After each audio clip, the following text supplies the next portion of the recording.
দার্জিলিং জেলা লোকসভা কেন্দ্রের তৃণমূল প্রার্থী গোপাল লামার সমর্থনে শিলিগুড়িতে দার্জিলিং জেলা মহিলা তৃণমূল কংগ্রেস সমতলের কর্মী সভায় তৃণমূল মহিলা কংগ্রেসের রাজ্য সভানেত্রী চন্দ্রিমা ভট্টাচার্য মঙ্গলবার কর্মী সভায় যোগ দিয়ে নিজের বক্তব্যের মধ্যে দিয়েই রাজ্যের প্রতি কেন্দ্রের বঞ্চনার অভিযোগ তুলে ধরলেন তিনি। পাশাপাশি তিনি আরও জানান, এবারে দার্জিলিং লোকসভা কেন্দ্রে তৃণমূল কংগ্রেসের প্রার্থী জয়যুক্ত হবেন বলেই তারা 100% আশাবাদী। কর্মী সভার পাশাপাশি এদিন বাড়ি গিয়ে গোপাল লামার সমর্থনে জনসংযোগ ও রাজ্য সরকারের বিভিন্ন প্রকল্পের কথা তুলে ধরলেন তিনি।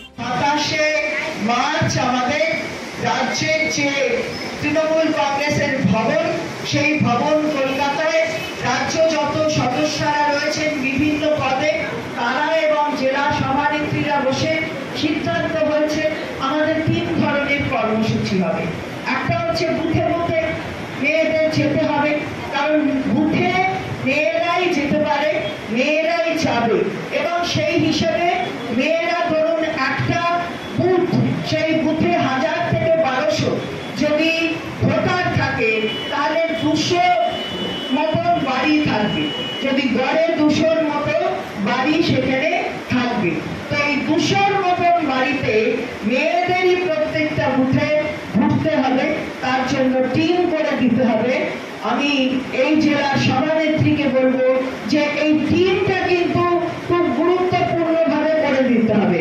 এই যে একটা ব্যাগ, এই ব্যাগে প্রথমত এই ব্যাগ দলের পক্ষ থেকে প্রত্যেকটা টিমের হাতে দেয়া হবে, অর্থাৎ একজনের হাতে 50টা এই ধরনের জিনিস থাকবে, যার মধ্যে একটা প্যাম্পলেট, যার মধ্যে একটা লক্ষ্মীর ভান্ডারের কথা বলা একটা এনভেলপ এবং তার সাথে একটা বাড়িতে যোগ দেওয়ার জন্য, বাড়িতে আটকে দেওয়ার জন্য একটা স্টিকার থাকবে। আর তার সাথে গ্রুপের কি করতে হবে, স্টিকারটা থাকবে। আপনি কি করবেন, বাড়িতে কথা বলে সেখানে স্টিকারটা আটকে যে মহিলার সাথে কথা বললেন সেই মহিলার নামটা এখানে লিখে দেবেন। তার জন্য দল একটা কিটে পেনও দিয়েছে, আপনি সেই পেনটাকে ব্যবহার করুন অথবা নিজের পেন, নামটা লিখবেন, লিখে পেস্ট করে দেবেন। এই একটা কিটে 50টা বাড়িতে যাওয়ার মেটেরিয়াল রয়েছে, তার মানে 4টে গ্রুপ, একটা যদি বুথ হয় 4টে গ্রুপ। খুব গরমে আপনাকে যেতে হবে না, আপনি পরে যাবেন, বিকেলে যাবেন, যখন বাড়িতে অসুবিধে হবে না।